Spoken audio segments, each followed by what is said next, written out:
So, sir, in the same context, I would like to ask the next question. The question is that what do you think this IT Act 2000 is sufficient to combat with the cyber failures? I think a lot of amendments are required. Okay. New thing has to be added because new technology has been coming up wherein cyber crimes are committed every day.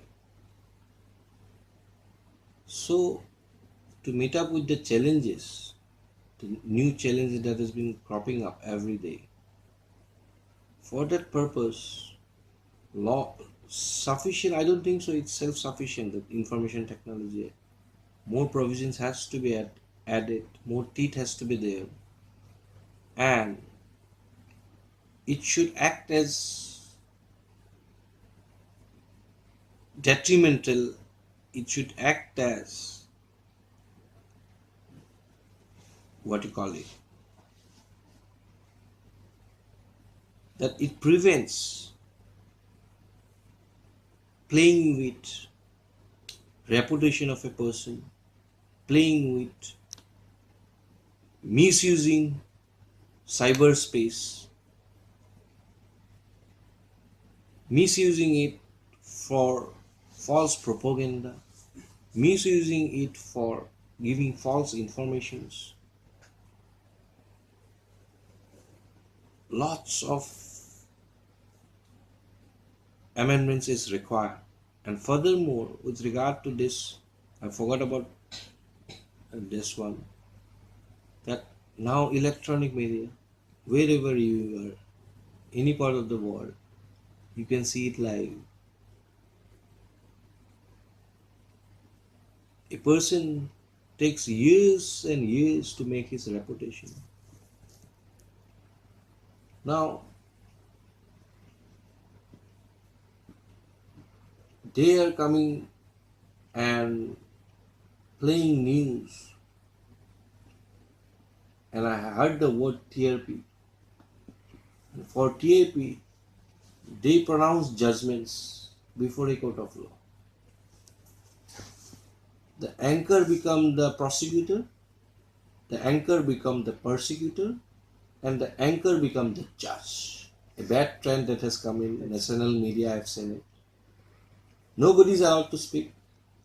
He speaks. If you agree, he shouts at you. If he doesn't agree, even then he shouts at you. This is bad. You cannot, in a sub judice matter, in a matter of investigations.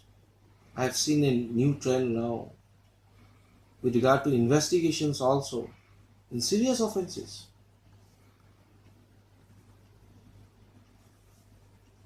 Very important things are left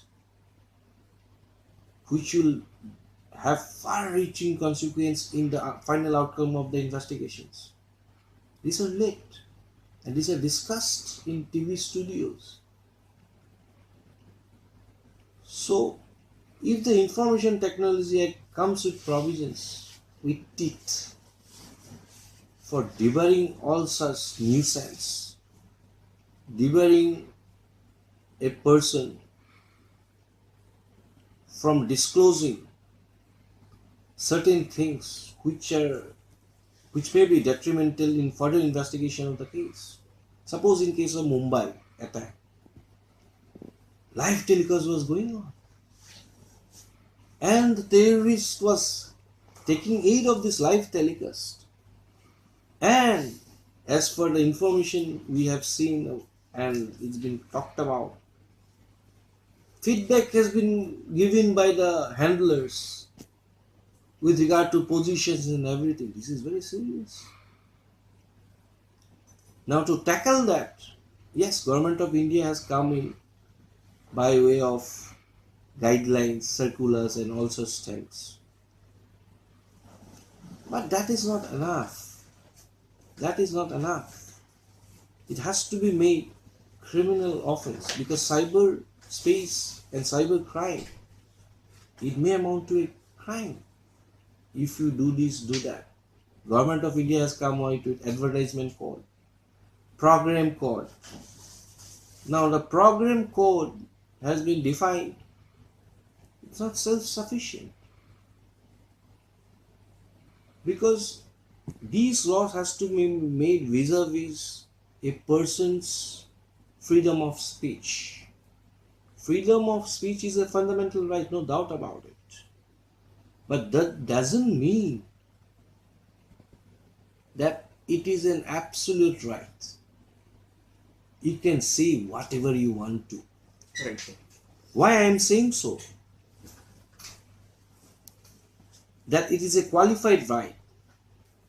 Because if I go in a public place, sing an abusive song in a public place, that's a specific criminal offense under section 294 of the Indian Penal Code.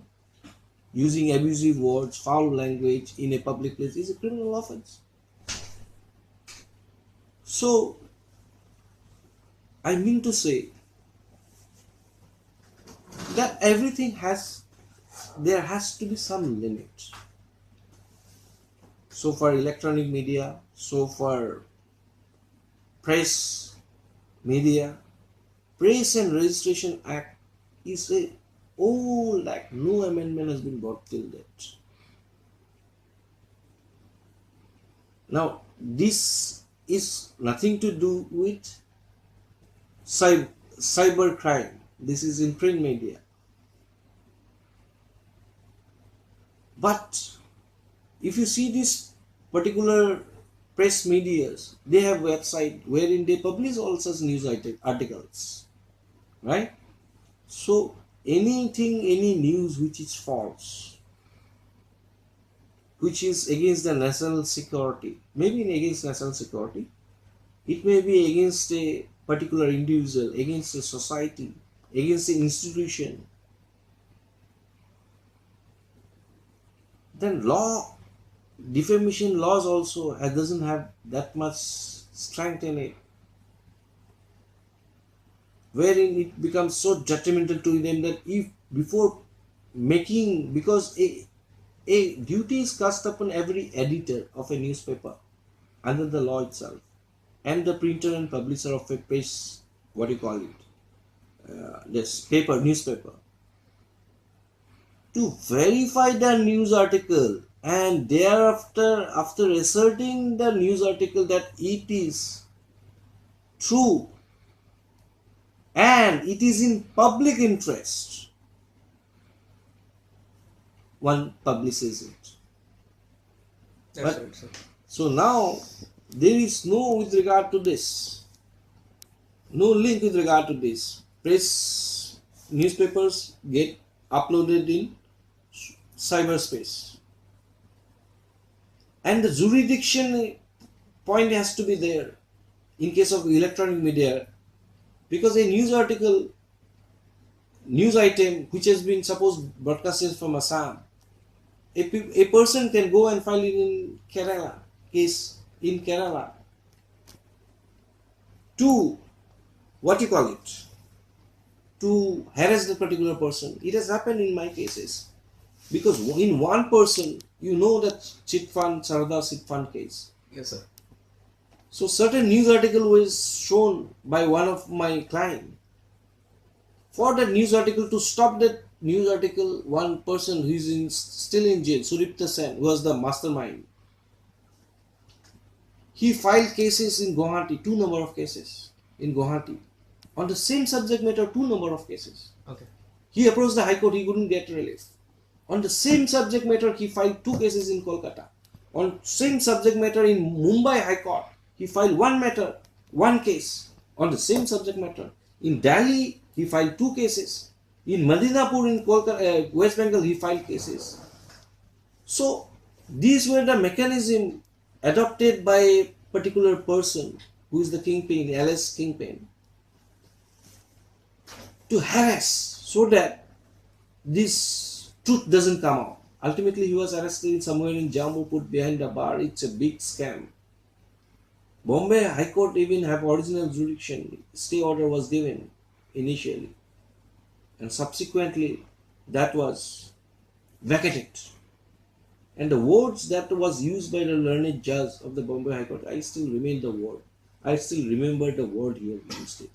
Because on the day on which the matter came up, this Ponzi scam master was arrested in Jammu and all the news channel was flashing that news. And certain words were used that is very privileged inside the court. It's not reflected in the order. But I still remember now that words. So law has to be very effective that people doesn't take it for granted.